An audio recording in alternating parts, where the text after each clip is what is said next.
I'm Captain Bob. I've always been interested in spaceflight. I was there watching TV with so many millions of other people around the world when Neil Armstrong first stepped on the moon. And that got me excited about the idea and the prospects of exploring space and science. And I even got to meet Neil Armstrong one day after he came back home to the Earth. So that was an extra bonus for me.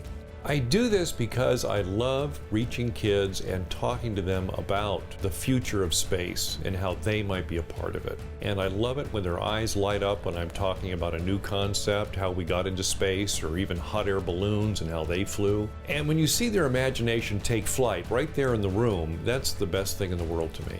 What I like to do is to use a lot of models so I can show the kids how rockets got into space and how people landed on the moon. And I show them how they can begin to make a model rocket at home for free with things just around the house. What I also try to do is talk about current events and what's coming up in the future that they might be involved in, like the space station. I talk about how there are 6 people who live up there. And then I talk about robots on Mars and how they were able to pack these strange-looking robots into rockets and get them all the way to Mars and land and begin exploring Mars.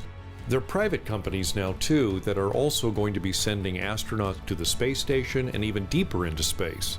When I talk to the kids about rockets and robots, kindergartners get just as much out of it as, say, the 4th or 5th or 8th graders do. And each group that comes in to see the show, I make sure that it's aimed at their level of understanding so they can really grasp the concepts. There's an added aspect to the show, and that's STEM, which stands for Science, Technology, Engineering, and Math. It's very important to schools, and also I'm thrilled to be able to include it in my show.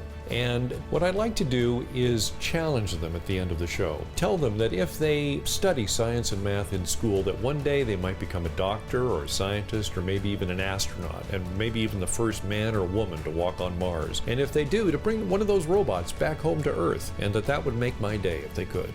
For more information, go to my website, rocketsandrobots.com, and click on Contact.